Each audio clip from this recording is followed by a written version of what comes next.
All right, welcome back, SuperCoaches. Strap in. This is the official AFL SuperCoach podcast.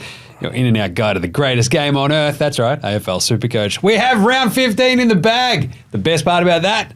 No more buys. No more buys. No more buys. I love this. No more buys. We're going to preview round 16. I'm your host, Jaymz Clements. I'm joined by, of course, as per usual, three of the greatest SuperCoach brains on this here big blue marble we call the planet Earth. Over there, it's Patch. G'day. Hello. And in the middle, it's the guru himself, Paton. Gentlemen, glad to be here. That was a big pause, Al. You're like, Taking this very seriously. What do I say? Hello. I mean, this is a man who's approaching the top 100. He's like got to measure every word, measure every thought, dole out each piece of advice. The sage wisdom of Al. That's what exactly. it is. It's more stressful when you get near the top. Can't make a misstep now, Al. heavy is the head that wears the crown, mate. We also have, of course, the Phantom to Chat Bubble Boys. We actually have a plethora of Bubble Boys this week, which is very fun. And, of course, this show is proudly brought to you by SuperCoach Plus. Follow live SuperCoach scores on game day, see all the break-evens, all the projected scores. You can dump. Well, you don't have to worry about the buys now. Your buy planner, you don't have to worry about it. Thank God. I think that's gone. That's been deleted from SuperCoach. That's fantastic. You can check out the show notes for a link to subscribe. Now, let's get into it. The round 15 wrap, heroes and villains. My week, it's just like, even when I have a good week, I have a bad week. 2094, just because a couple of kicks in the guts there from the Hornet and Clary Oliver for me. So my hero, though, Al, I love him, Tom Green. Hey, he's back, baby. Whoa, that was awesome. Never doubted him. Never doubted. There was a stat. How many was it? Almost 2,000 coaches traded him out literally this week. Yeah. And he rips off, Tom Green just goes out and rips off a 153. So I was pretty happy with that just because my faith has been repaid. Very happy, very stoked. My villains, though, as I mentioned, Clary, like Clayton Oliver is just killing me this season. It's just like, I'll just sort of slide him in there. We'll see how it goes. It's like, ooh. No, now you're actively like submarining my team. What is happening? 32, Al. We were talking about him sliding under 500 Ks. It's the cheapest he'll ever be. It's the cheapest well, funny you say that. So that was shocking. But on top of that as well, I think I had a couple of underperformers in Jason Horne-Francis. My little sneaky POD, my podsy out there over there. Watching that game as the Brisbane Lions kicked in the Port Adelaide Power's head and just smashed him. Hornet wasn't that bad as well. He's at 21 touches, but 3 behinds, and he just every sort of time he went inside 50, I'm like, you just butchered it. That was a personal attack. Come on, Horne-Francis. I'm not going to make you take an ice bath, mate. Just come on. Just lift. And so he ended up stinking. Ridley as well. I brought him in last week, and a little bit underwhelming against the Eagles. How about you, Al? What was the score? Heroes, villains? The score was 2-2-0-2. Jeez. In a best 18 buy round is pretty good. I was pretty happy with that. And moved me up to 132 overall in the rankings. So, yeah, this is kind of heady territory that I haven't really been in before, but we'll see how we go over the next 9 rounds. But, yeah, heroes, obviously had quite a lot of good scores. I only had, going into the last game, I think I was able to drop my 3 worst scores, and there were a couple over 100 in my 3 worst, but then the last game this guy wasn't great. Yeah, this guy. It turned out pretty well. So, I traded in Charlie Curnow on the weekend, 118, really happy with that. Traded in Zach Merritt, made the move from Jack Steele. Zach was great. So I always thought, that's a good week to get him against West Coast. Hopefully he can dodge some tags on the way home. Brought in Kynan Brown. That one didn't quite work out as well, but I gave you the cash for the other, so I'm not going to complain about that. Hero, obviously, plenty of options there. I think I'll go with Luke Davies-Uniacke. Brought him in 2-3 weeks ago. A lot of people got Errol Goulden, who's been awesome as well. Lockie Neal that week was a popular trade in. He's been flying, apart from 1 week cop the trade, but the tag, a couple of 140s the other 2 weeks. And Uniacke again for me, 148. And he's really cashing in on the Kangaroos playing all these really close games, which is something I probably hadn't factored in. And he's been so good in those last quarters when the points are really magnified and, you're winning these big clearances. Champion Data loves that. So he's been great. And the villain who I've mentioned a few times this year is Matty Rowell. Another really disappointing game from him. I think he had about the first 3 centre clearances of the game. Looked like he was off to a flyer, then barely touched it until the last quarter. 82 in the end. So averaging about 90 in his past 4 or 5 games. So not great from Matty Rowell. But he does return to the famed People First Stadium this weekend, Pat. So we're banking on... glorious leader Damien Hardwick leading us to wonderful victory. Well, it's not even the simple people's first. It's literally, as we bang on about, the AFL Today show, we've figured out the latitude, right? It's the 28th parallel. So you go above or below the 28th parallel, cooked below, awesome above. Simple as that. And then the other question is, well, Matt Rowell, I just want to know, like, what is his grass in his diet quotient? Does he need to eat more or less? Like, is he eating too much? And he's there must be we have to get some testing done on the grass at the different latitudes. Exactly. That's how it goes. Yeah, well, like when they took the turf from the MCG to Queensland in like 2020, is that like... That's it. Maybe he just needs to take one patch with him everywhere he goes, patch, and sort it out. Just nibble away. He's on the plane, just like, this is his nuts, and he goes, not off he goes. I love that. Patch, score, heroes and villains. 2-1-3-9. My villain was also... Matt Rowell this week. I'm wearing my Worker and Parasite shirt for those not watching along on YouTube, which is the Gold Coast's favourite cartoon. And of course, in the all the news on the Gold Coast, the Suns came away with a 60-point win. Matt Rowell had 200 disposals, scored 3,000 SuperCoach points, and that's the world I want to live in. Under glorious rule of Damien Hardwick, but alas, no. In the real world, he scored not a lot, and that was a bit of a letdown. Hero, though, Elliot Yeo came in for me this week at the bargain basement price of $515K, scored 132. I think that's good. I think that's neat. Thanks, Elliot. 13 tackles, I think he had. It was a lot. He was good. He was everywhere. Was on kind of 50 at quarter time. Big thumbs up for that trade in for me. And now the buys are gone. We're free. It's good. It feels awesome. I love this. So good. You mentioned Goulden in there as well. And I love nothing more than going, whoa, he has been so good the last couple of weeks. Like, I've loved every second of it, to the point where I think the villain that some people might want to put forward is obviously Chad Chundley-Warner, who had a bit of a rough one too. Like, do you feel like there's like a little bit of an up and down that you might be worried about for some of these Swans midfielders between Heaney, who had 112 this week, Goulden goes off, Chad has a little bit of a quiet one. Do you feel like that between the three of those guys, the really top scorers, Grundy obviously has another good week. Do you worry about the sort of ins and outs, the flows, the ebbs of that? It's really just that tag, and it was the feared Toby Bedford. Sentences you didn't think you'd be saying in round 6. He went straight for Chad Warner, so that it was a bit of a lottery going in. If he had walked over to Errol Goulden, the scores could have totally been reversed. And at some stages of the game, he did wonder if that was the right call, given Errol had, I think, 41 touches, and you just know how damaging he is every time he gets near it. And Chad, it was a bit of a battle for him all day, having the tagger hanging off him, but he still kicked a couple of big goals.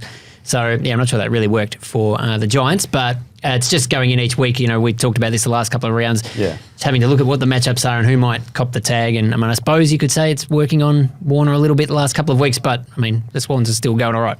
Flip side, I love that Port Adelaide saw Lachie Neale copping the tag the week before and went, nah, not for us. We don't want to do that. We don't want to win. Like, come on.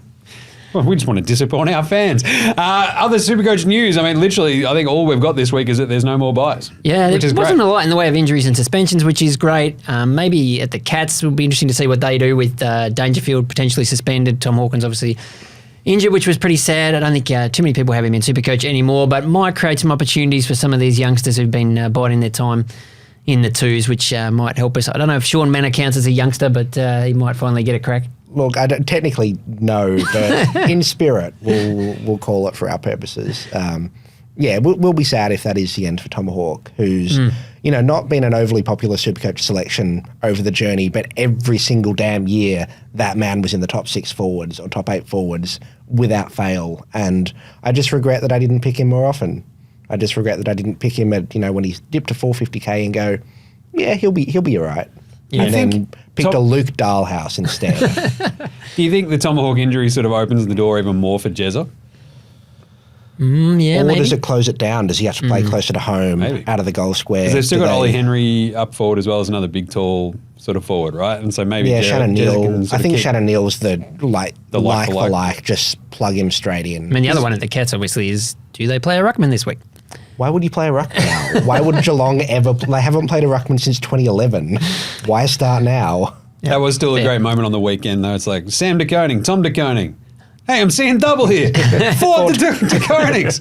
It was great. The biggest talking points, though, after round 15 here, gentlemen, are our teams finished? Like, this is the biggest thing. Is your team finished after the buys? You've had extra trades each week. Finishing our teams, that is the biggest moment. From basically the next week or two, we want to have everything sort of primo across the board. How close are we? Patch, what do you feel like? Well, my team better be finished because I got bugger all trades left to finish it with if it's not. So, I've got a primo on the bench. I bought in Curnow last week. Him, Dylan Moore, Luke Jackson will all jockey around on my forward line bench. DPPs with Zach Fisher and, Flanders, Orko and the like means that I can cover anyone else out and any other lines. So, touch wood, it's kind of done. 4 trades left. For injuries that crop up. I have to be very stringent with those 4 trades and not use them to trade out a Jack Steele to a Rory Laird or something like that, which I've looked at and may have done and reversed a couple of times already. That's where I sit. I've got that 1 extra on the bench. I'm pretty happy. Rowell and Steele are kind of a little bit concerning, but otherwise I'm pretty happy with everyone else I've got on field. That's the lay of the land in Patch's potatoes. Al? Yes, I mean, as Patch sort of explained there, the theory is that by this stage you're gradually trading out your rookies. This is why we don't want to be spending too many trades earlier in the year, just sidewaysing people in and out, so that you get to this point and your team is finished, which is, having 22 premiums on the field and maybe, if you can afford one, an extra one on the bench, and not many trades, but the idea being that from now you don't really need to make any more upgrades, so the trades are just there to cover for you if someone gets injured or there's a suspension or, maybe something crazy happens. But we started with 40, which is crazy to remember because I'm seeing a lot of very low totals. I've got 6, which seems like not many, but then want to hear. Would you like to donate one to your poor fellow comrade who requires more trades? But I do have a finished team as well. Curnow came in to finish my forward line, so primos everywhere. Ideally you want the top scoring players in every position, but that's probably not realistic, so you have to cut corners here a little bit. So Rowell's a little bit of a worry in the midfield. Curnow, Luke Jackson, I think I'm okay with him there because he can give me some ruck cover as well, but he's scoring. And also, who else? Yeah, that's a good question. Although there are some who else's we can talk about in a second in the forward line. Pretty happy with the team, but I don't have that 23rd primo on the bench unless you count Alex Sexton, who I've kept, and he can swing between the defence and forward line. So that's a really important point to think of as well with your bench cover. You don't need necessarily 8 rookies who are playing. Ideally, you've got some who are, but lots of DPPs can be so handy. So my defensive bench is completely dead, but I've got Will Dawson there. He's a forward defender, and I've got Sexton on my forward bench. So if something happens in the defence, I can swing Sexton back there. Like you talk about, Kruger maybe could go into the ruck, or Dowling can move around. So that's a really important part of setting up that bench cover. But that rookie cover is very important for if there's a late out though, and say North Melbourne's played, they're locked out. Yes, exactly. You can't get Alex Sexton timing. to the back line. That's when it starts getting almost even more focused on loopholing and all of that sort of stuff than earlier in the year. Because you've just got to nail it. You've still got some playing rookies on the bench, and pretty much all of mine are dead now, which is just I culled them too early and then had to just scramble about. So, do we count Jai Clark as a playing rookie? He's technically. Sadly, he is technically a playing rookie, but yeah. I think he had 20 disposals on the weekend for 31 SuperCoach points. So if he gets about 80 disposals, he might crack a decent score. Maybe. But James, how's your team looking in terms of I'm still finished? 1 away from the full finish, but that's what this week was for because the plan was always to bring in Rankin this week. So once that's done, I've got 6 at the moment, so I'll probably end up following, logic. I'll have 4 probably out of this week because I've got no sideways trade there. But that's it. I feel like there's probably 1 or 2 little things that you want to do, but at the same time, you just got to prioritise at this point and go, right, as long as I've got the top scorers I can get playing, then I'm good. So the 4 feels about right, I think. Do you reckon 4 is enough? If we continue the way we have this year with no injuries, it's been actually. Touch wood, it should be, but 4 has always been the baseline minimum for coming out of the buys, being you want 4 to 6 trades to carry you home. The season's an extra week longer. And, you know, I started doing the 4 trades out of the buys when there were like 6 rounds after the buys, and now there's 29, it feels like. So yeah, because if you're looking at like your league wins and stuff like that and trying to make it into finals, you're basically just trying to hold as many as you can, I think, just for any sort of cover. But if you're just trying to make sure your team's full, like, and then sort of just rolling with that and fingers crossed and you're happy with it, then I think you're okay. Yeah. I love the idea of the 23rd primo though, Al. The 23rd primo, if you can get there, to have that person just to like open up those doors to go, wait, maybe this guy will have a better week than this one. Look at the projected scores. Off we go. especially for like a Charlie Curnow that has the potential to just suddenly drop Just pick a those mammoth matchups. score. Yeah. And hopefully, the timing lines up so that you can, like on the weekend would have been perfect because they played the first game of the round. You put the emergency on him. Okay, he goes off. Then you have to pick which other forward you want to sit on the bench, which is always an interesting dilemma. But so I haven't really ever gone down that road, but I guess I potentially could. And the theory being that also can save you a trade. If one of your forwards is out for 2 weeks, we don't have to trade them. Curnow just plays for those 2 rounds. Exactly. With that in mind, some of the value primos we've got listed out here, Al. My beloved C. Rosie. Connor Rosie. Yes. The most handsome man. He's back. I love that. You did actually trade him out, didn't you? I did trade him out. Yeah. Will you be trading him back in? This is up in the air still. I kind of feel like for the Cosmos to be completely correct, in my team at the end of this season, I probably still need Nick Martin, Hayden Young, and Connor Rosie just to make everything right with the universe. So we'll see what happens. Rosie came back, has looked underdone, was very good on the weekend. He and Butters were the best on that power team by far. Yeah, please no one mention that he was my no-go zone last week. Just don't bring it up. Well, I think this is it's the same with Rankin, right? Who's another name on this list at 571, which is not wildly valuable, like in terms of the value primos, but it's still, he's good enough that you might go, well, he's, as for me, like that's the last part of the team that I was aiming for the entire time. This sort of soft tissue injuries, you just want to see it. You just want to see them out there and see them scoring. You're like, I think it's okay now. So Rosie, fingers crossed from there. Jai Simpkins, a fascinating one, Al. 400,000 mid-forward, which is a bit crucial as well, I think, at this point too. That's unreal. He was fantastic on the weekend. I believe Abs Magic, that was the move that he made. We had him on the show last week, the Skodfather himself. And he pulled the pin, I think, on bringing in Curnow, was it? And then he was going to go Curnow and then changed his mind, and then he was Caldwell, and then he wasn't all that happy about it on Friday night when. But he's in the top 100, so shout out to Abs. But yeah, Simpkin turned out to be a great buy, and he's gone up a bit in price, but still $400K, very cheap. Charlie Curnow, who you have now, 457, which is interesting. Like in terms of your F6. It feels pretty solid, but I do love the idea of having another one that you can sort of switch in and out as needed and play the matchups for Curnow. Yeah, he was also, like, he was the third most expensive or third best forward of players that kept forward eligibility from last year. So he's certainly got the chops to do it the whole way home, regardless of if he's playing, you know, a team like Richmond or, you know, playing someone like Sydney. So he's got the capability to do it. Well, look, I'm not saying anything. I'm just putting words in my mouth here. Then we've got, I like the Curnow thing is like fascinating because I think I'm just that little bit more trepidatious about him as a Carlton fan. And you're like, I know that he can go off. I also know that he can sort of kick 2 goals, 3 and like have that sort of quiet SuperCoach scoring night. And you're like, but Carlton can still win and I'll still be happy. So I'm just like, I don't have to worry about that. We won the game. But he kicked 5 last week and was awesome. So, outside of that, Elliot Yeo, 542. Patch. Can recommend. Recommended. You're digging the vibe, though, for Yeo so far? Look, I mean, I'm trying not to think about the fact that I only have 4 trades left to cover for injury and also have Elliot Yeo in my side.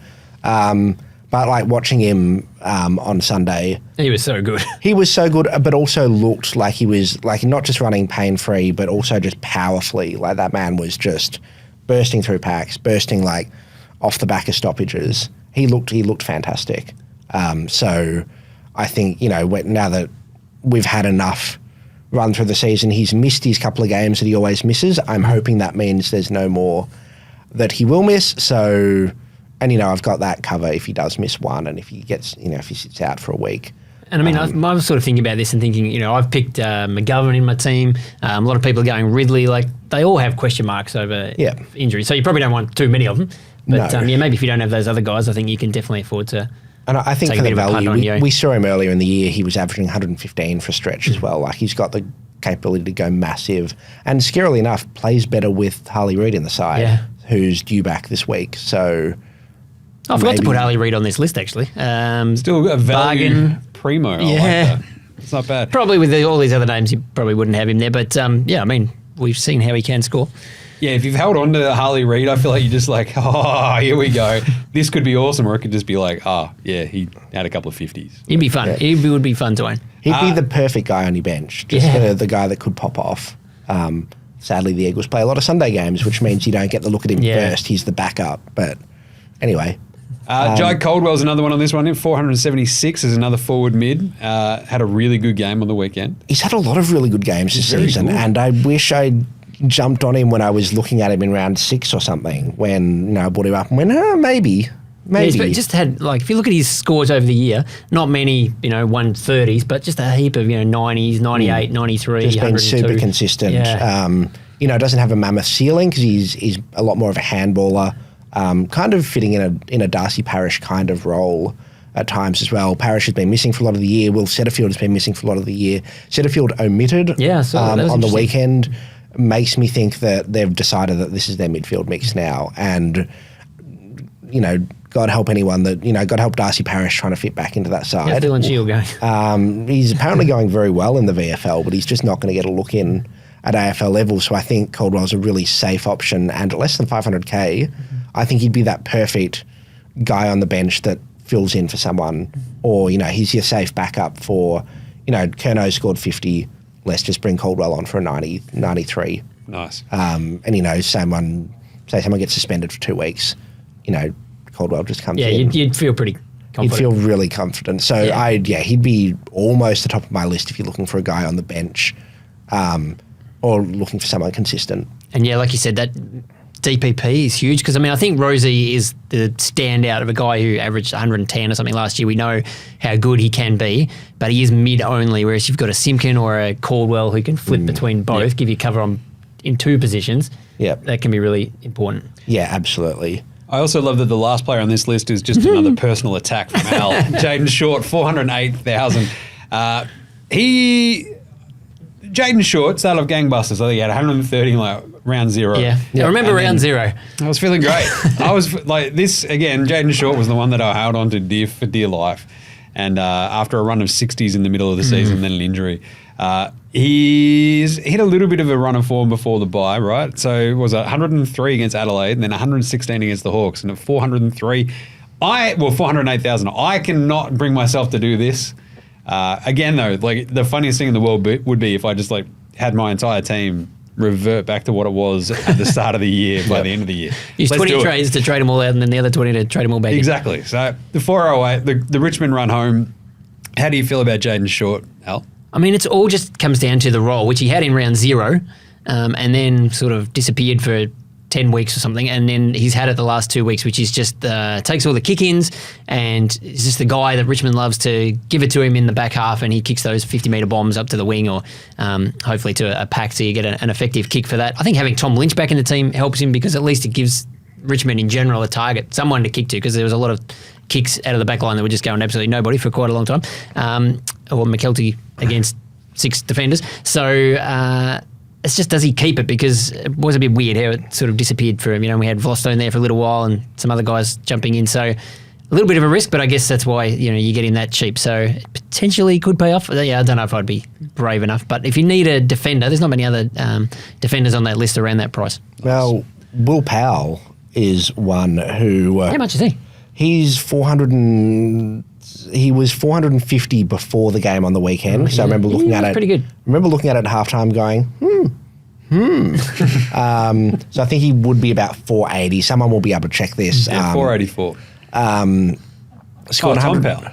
Tom Powell, Will Powell. Which Powell? Will Powell. We're talking about Will Powell, 484, because Tom Powell has fallen off a cliff as well. Yes. Yeah, don't get him.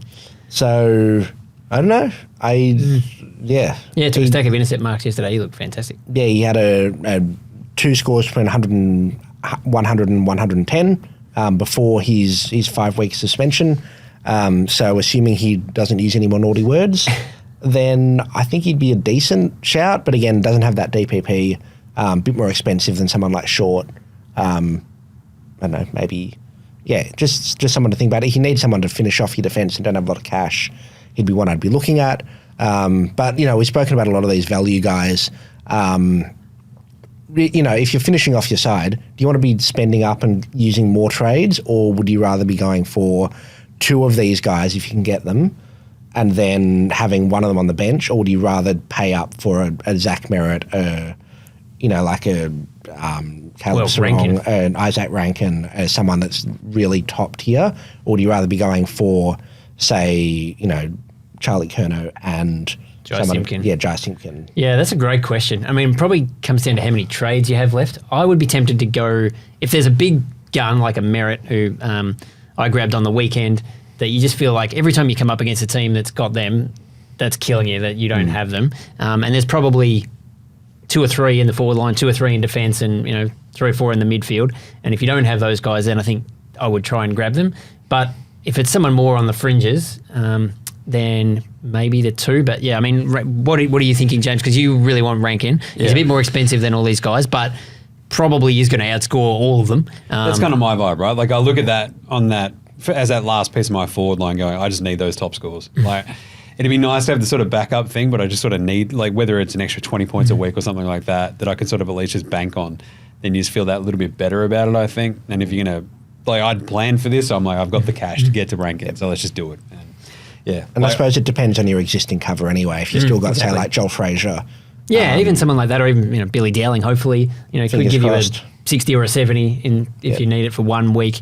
And we don't know, big unknown how many injuries and things like that we're going to cop in the run home. You might be able to get away with it. And maybe, the extra points you get from Rankin make up for having to play more of a rookie off the bench 1 week. And that looping that extra forward is... can be fraught with danger, just getting the timing right and picking the right scores. Yep. It can really pay off, but it doesn't always. No. Nice one. Well, with that in mind, let's go, take a look at some of those money makers right now. Well, we'll take a quick break and bring in the Phantom to talk some Bubble Boys right after this. All right, finally we bring him on from parts unknown. He's been very, very busy this week as our man, the Phantom, but at the same time, he's here now to talk out a huge list of Bubble Boys, Al. What's going on? You've got names coming out the wazoo. Anyway, Phantom, how are we feeling this week? Not too bad. Always time for you, James. Always time for my friend Al over there. Well, Al might not have time for us for too much longer. Absolutely flying. We should just talk to Al the whole time. It does feel right. He's at the top, he's at the pointy end of the mountain, just looking down at all us peasants at this point. Al, take us through some of these names with the Phantom. Obviously, the names that we'd sort of kicked around like last week, but they were on a buy, like the likes of Billy Dowling, Nathan Kruger. They're still there. If you haven't already pulled the trigger, what are we looking at for them? Well, I suppose there are plenty of names, which is kind of crazy after 2 or 3 weeks where we were really scratching around to find any cheapies. There's a heap around potentially this week. But I guess the first question I'd ask the Phantom is, how important is it to be picking up cheapies at this stage of the year? I mean, I suppose some people who might want to be trying to grab one more primo to finish their team, you might need to get a rookie as well to make that trade work. But, how are you ranking? Are we looking for guys who are going to try and score points, or maybe is DPP, become more important than some other factors? And, I suppose job security. If you're going to pick one, you may as well at least try and get one who's going to play and give you some backup if you need it on the bench. Yep, plenty of names for the time when we don't really need them after the buys, as you mentioned. But it's all very team specific, I think, depending where you're at with your team build. Like you mentioned, are you got all your premiums in? Do you still need to make a couple of upgrades? Are you going for league glory? Are you going for the overall rankings? It all depends on where your team is at as to how you assess the rookies from this point onwards.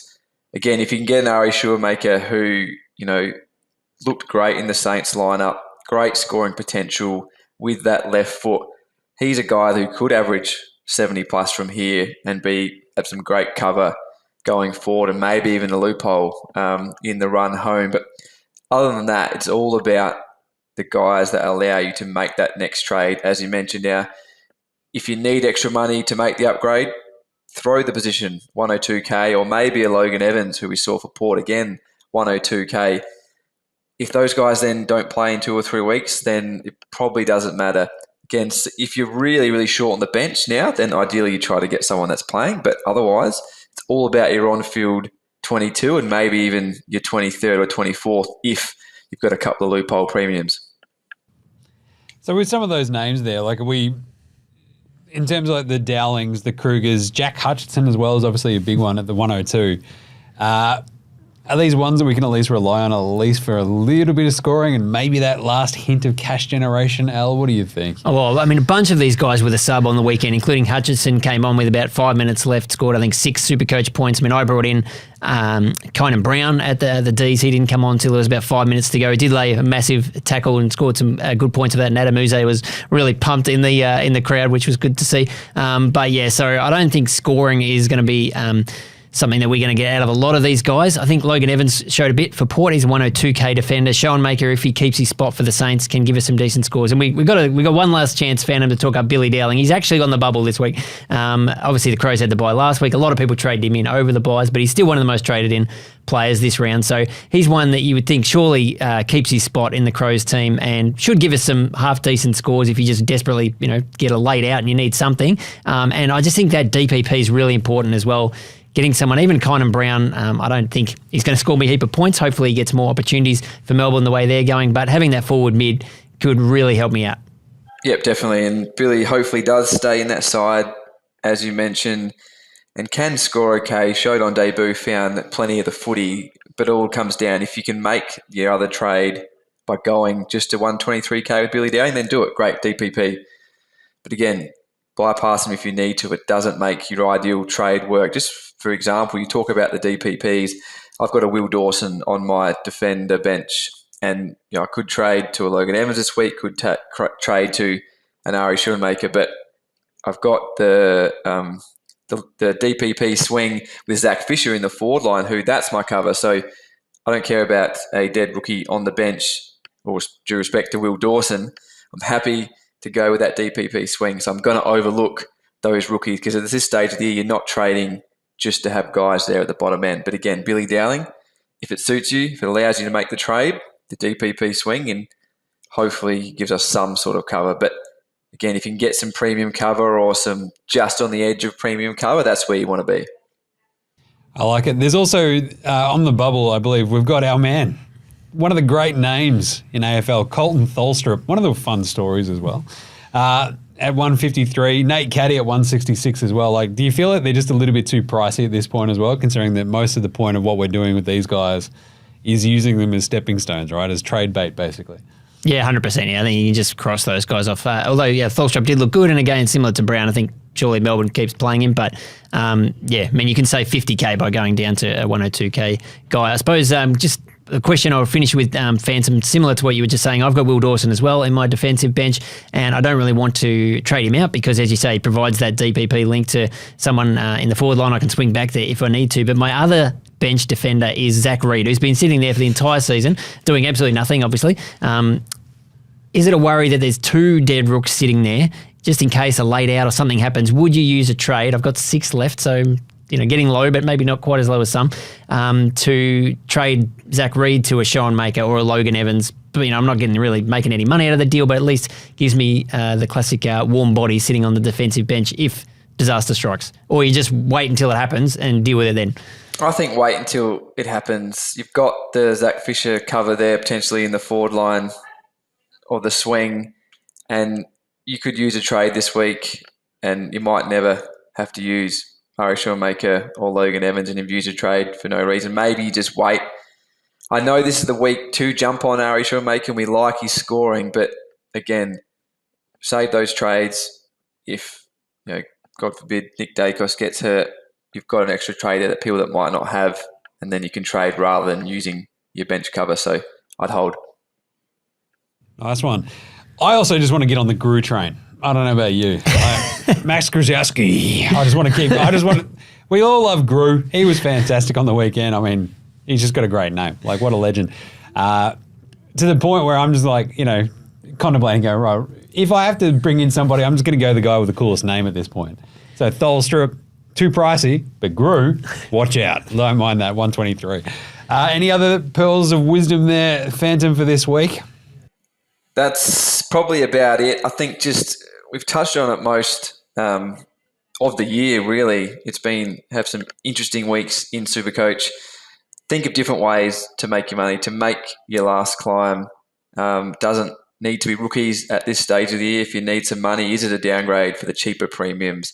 Then you can use that cash to upgrade those last couple of spots or sideways, or keep it in the bank for the run home as well. So we don't want to make cash from our rookies. We want to make cash other ways and be able to use it immediately, because hopefully you've set up your team that you don't need your bench too much in the run home. I just want to know what Phantom's going to do with Clayton Oliver. That's my biggest question, basically, at this point, because I've got no idea what I'm going to do with him. Well, it was a worry, but I've pushed him. He's going to be on my bench for the run home. Got Connor Rosie in last week with the big fat emergency tag on Clayton Oliver on Friday night if he somehow comes out and goes bang. Otherwise, we'll sit on the bench and Connor Rosie will take the field. So, I'm in a good position with that setup. If you can get there, that's where you want to be. Nice one. All right, there you go. Words of wisdom, as per usual, from the Phantom. Thanks for joining us. See you guys.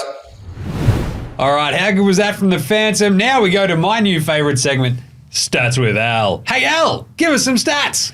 I got a couple of little nuggets here for you, James, and go to codesports.com.au and all the platforms where you can read all of the details on these over the next couple of days. But we do have another round of DPPs coming in SuperCoach in a couple of weeks. So just tracking some of the numbers, who might get dual position status. Obviously, we've had, I think, about 70 players so far this year have earned that. It will be a smaller batch this time around, it's fair to say. But one name that caught my eye is Liam Ryan. I thought it was a bit odd that he lined up next to Zach Merritt in the centre bounce yesterday to start the game, and I think his first touch he ran about 20 metres the wrong way. He was ready to drill it through Essendon's goals. It was very funny. But he did figure out what was going on there and actually played all right, I thought, as a mid-forward. Yeah. And as it turns out, he is a forward in SuperCoach, but he's spent 76% of game time in the midfield, so he's pretty much a lock to become a mid-forward DPP. And he's only about 270 grand. We might get to that a bit later, but if you're looking for a super sneaky, way out there DPP forward line bargain. I'm not going to mention Tim Kelly and Harley Reid, but they may be factored flying right in mind. It'd be a pretty fun play to own. And the other one that caught my eye too, jumping off the page when I looked at some of the SuperCoach numbers from the state leagues this weekend, and again, there's about 170 of them, and we'll publish all of those, so you can go through the full list. But Colby McKercher played for North Melbourne's VFL team on the weekend. Some managed minutes, but he scored 125 SuperCoach points. So you would think he will come straight back in next week. It's been a long wait if people who have held him, but maybe more relevant for Zach Fisher owners. Does he go back there and cut Zach Fisher's lunch? Do we worry about that? Well, I mean, they both scored okay when they were in the side together. I don't know. You've just said that, and my brain is just trying to figure out ways to trade him back in for the third time this season. Please move on, Al. I can't do it. Nice one. That's some good stats. Stats with Al. All right, quick fire round. Number one, is Tom Green back? I hope so. I really hope so. By the same token, did he ever leave? He kind of did. I think he did. Happened? Like he's scoring obviously just submarines, like, and it simply for the last few weeks felt it was a lot more to do with efficiency rather than anything else. This week was much more efficient and was, subsequently rewarded. So I feel like his role as some of those players come back for GWS sort of just gets more and more like this, fingers crossed. Yeah. And I said last week all the tools were still there. It's not like the role had changed or anything. So, he's dropped off the being a top 10 forward, top 10 midfielder based on this, last 6 weeks of poor form. But if you don't have him... 477k. And we're talking about these other guys who are in the 400. Yeah, like he's someone that could, he averaged 130 in the first month. He could average 105, 110 on the run home. See, I'm not sorry. I never lost faith. I'm just never lost faith. Listeners can't see that face. No, I'm making a very I'm just making the eyes emoji. Yeah, that's a good one. Verbal meme. Verbal meme. Eyes emoji. Yeah, eyes emoji. Yeah. Is Clayton Oliver dead, Al? I think he's pretty close. I know some people, maybe the Phantom included, are going to hang on to him on the bench because, as you said, he's value's going through the floor, so you can't get that much for him anyway. Maybe you he could could get like a Colby McKercher for him. Well, I just did the same face again, and then immediately could you realised- get like a Rosie or something? Yeah, About you a go straight straight to swap? Rosie pretty easily and actually make money. Be pretty tempted by that. I think Clary's. He copped a really hard tag from Will Phillips on the weekend. Clearly was not enjoying that experience. No. At halftime, I think his stats read 4 effective disposals and 4 free kicks against, which explained why he had 2 SuperCoach points at that time, which was the lowest in his career, as Fantasy Freako tweeted. So, he's not going to be going that bad every week, but yeah, I think it's going to be pretty hard going for Clary in the run home with no Petrarca there. Melbourne obviously not playing at their best. So, yeah, if you have the trades to get off him, I'd be pretty tempted. We've just said, like, Tom Green was back. There's the chance Oliver bounces back in the same way that Green did. But, Green this year has had the big scores and Oliver hasn't. So just not having that preseason, it's really hard to run out a full year in the midfield. But the rest of their run home as well. So they've got Brisbane at the Gabba this week, which is tough. They have the Eagles at the G, Essendon at the G, Freo out west as well, and then GWS down at the G. So the next 5 weeks look pretty tough. And who else are you tagging in Melbourne? Exactly. If you come up against the D's, he's the guy you go straight to. So nice. All right, the next one, Toby Bedford, 297,000, or Liam Ryan, 287,000. I love that Al's just shuttled that one in there. He's like, what do you reckon? It's like, you got to pick one. No.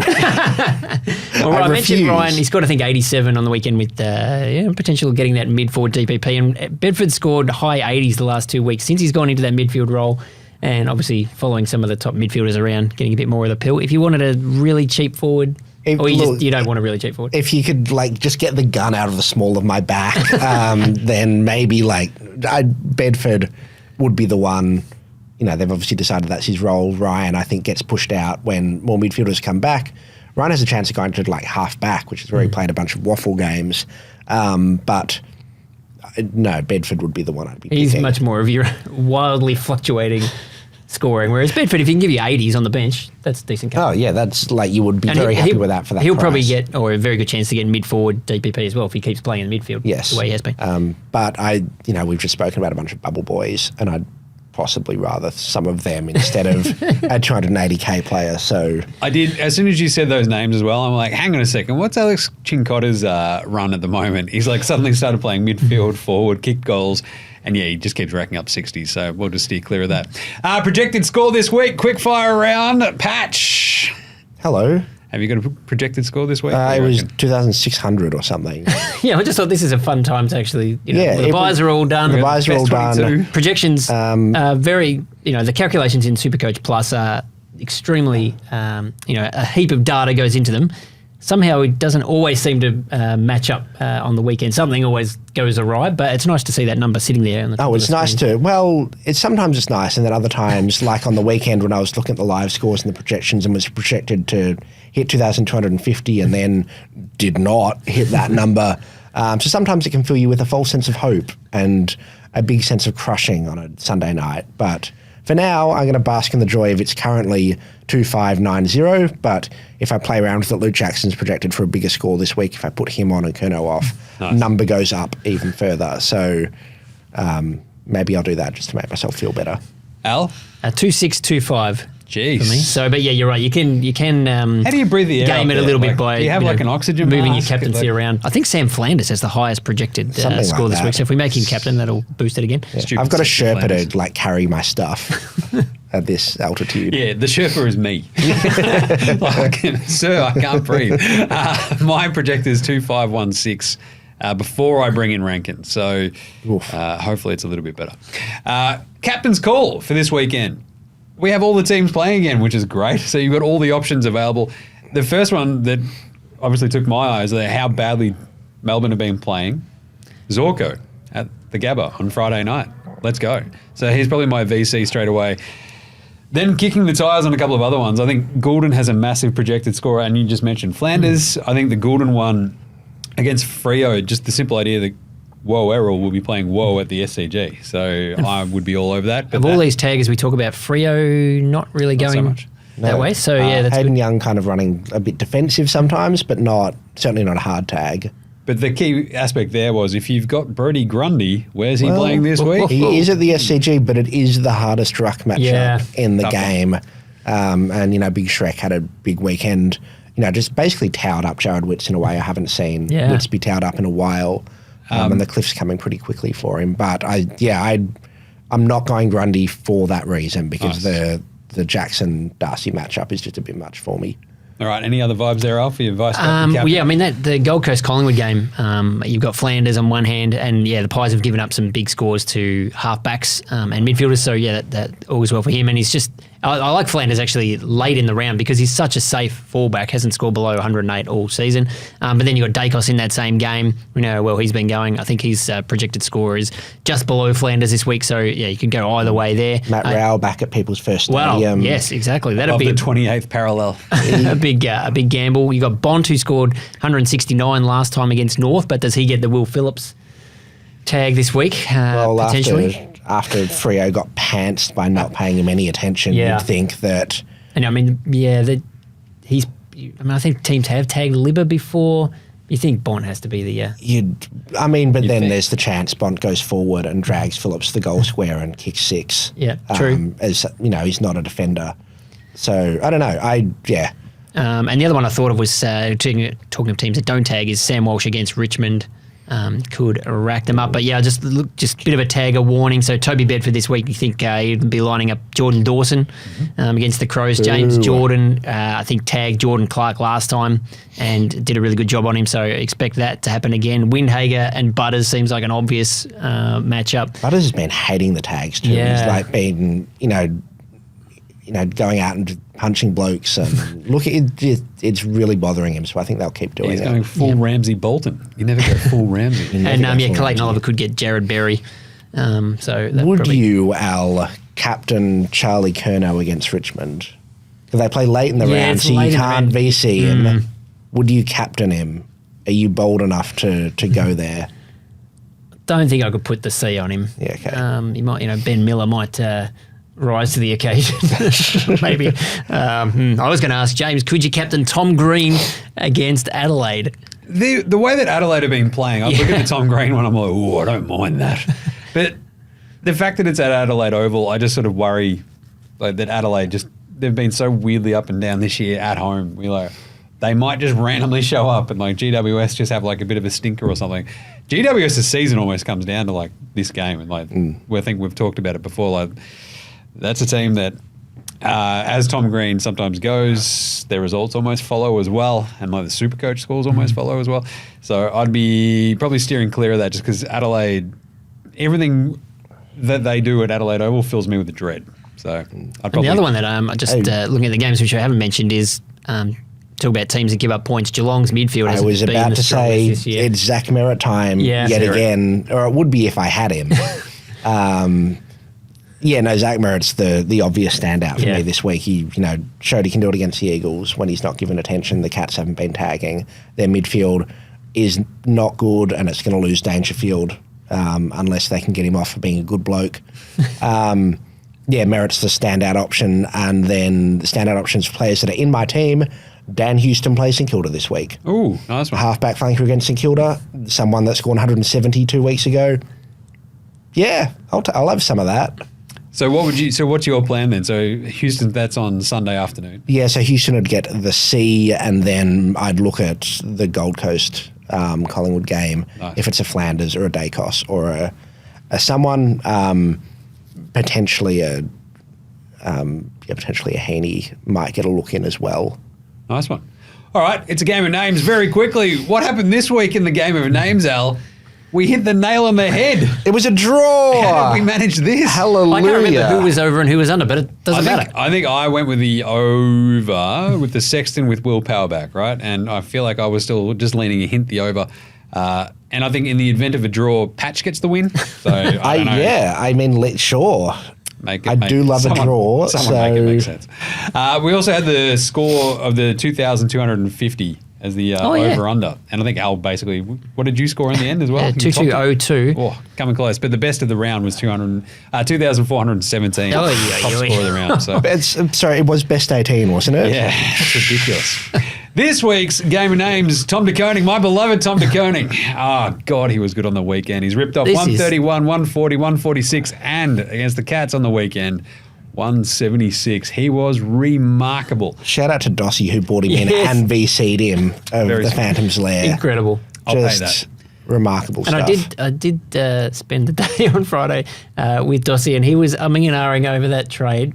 He brought him in and out of his team, reversed it about 50 times. I'm glad it paid off for him. Yeah, I was thinking, geez, I hope he really stuck to his guns on this, and I think he did so. I think the best part is, I don't know, look, there might have just been a little bit of tape in existence of me saying 4 or 5 weeks ago, no, I don't mind Tom de Koning in the solo ruck. It might have been the one smart thing I've said all year. I'm like, all right, Tom de Koning single ruck is pretty good.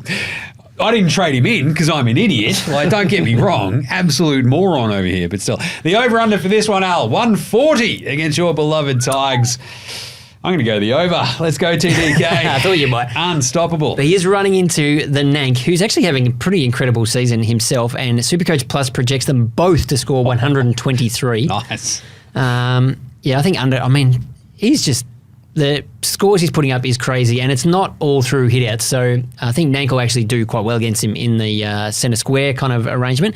I'll try and throw his weight around a bit, but yeah, what TDK's doing around the ground is pretty remarkable. Yeah, my pause there is like maybe Carlton go, you know what? Let's just give Pitto a run this week up against the big boy and let TDK just like relax and chill. But like he's remarkable. Well, they could play him on a wing. They could play him in the centre square as a midfielder. Exactly. The way he's going. I think it was like, 15 contested possessions during the game on Friday night, just out of the middle. Just grab your own ball. He's Nelson Munsing it. He's been their best midfielder for the past month, not just their ruckman. He's just been phenomenal. So I think if he solo rucks, I love the over. So we'll see what happens though. Selection teams. Monday moves. What's the Monday trade? I think I'm just going to make my move to Rankin. I've got to make a couple of shift around. I think it'll be Sexton up to Rankin, and away we go. So we'll see what happens. But I think that's about it. The Oliver Rosé trade is just sort of sitting there for me, just like a siren call. It's like, bring him back, bring him back, James, bring him back. And I'm like, okay, let's do it. Crash my ship onto the rocks. I mean, my ship's already there. Like, what am I doing? But we're taking on water. Why not just like add to it? Patch, Monday move? No moves. Nice. I have no trade. I don't have enough trades to make moves. Boost or no boost? Noosed. No boost. Al, any moves Monday? Yeah, I don't think so, but yeah, I mean, Rosie is just an incredible prize. I think he's a great buy this week if you can bring him in. Probably the only way I could do it would be to trade Sexton, and I think I was a bit nervous about how Sexton would go. We had the over-under, and he was pretty good yesterday. Scored the 80 points, which I'm pretty happy if he can keep doing that as bench cover. And if I got rid of him, I would have nothing to cover me in defence. So at the moment, at least there's a sliver of the DPP link there. So it'd be a big price to pay, I think, to give up, but Rosie would be... you go Sexton to McKercher? Can you swing that? If you can move him into the middle and then you get defence cover. He could. Just the light in Al's eye. This is great. Al's going to now think about this for the next 4 days. I mean, we all had McKercher start with trade him out. Then I brought him back in, but I don't really look at that as a bad move because I only had him for about 2 weeks, and in that time he went up about $100,000. Yep. Scored really well. And then I moved him on to, I can't remember, someone decent. But yeah, I mean, if you knew he was going to play every game, I think he'd be fantastic bench cover. Yeah, I think he's incredible. I think he's a chance to go 105 on the run home. If I had the trades and the money, I'd be bringing him in. But alas, I have neither. If I had the trades and the money. Yeah. It's a lot of ifs. It's a lot of ifs. All right. That's it for the round 16 preview. Remember to subscribe to SuperCoach Plus to take your game to the next level. Follow all things Code Sports for the latest AFL SuperCoach news and analysis. And if you haven't already, please go on, leave a rating, review on Apple, Spotify, subscribe. Please. Patch will just rock up to your house randomly sometime if you don't. Like, we promised that. Not menacingly, just stand outside your door and go, come on, do it. Subscribe to Code Sports on YouTube and get notified whenever you get a new episode as well. And for all the latest fun gear, news and stuff, check out the AFL Today show. It's just always a really tired me on a Sunday night with the guys and smashing through everything. But that's it for this one. Thanks to Patch. Thanks. Hello. Goodbye. Thanks to Phantom, and thanks to Al. Thanks, everybody. All right. I've been Jaymz Clements. Happy super coaching.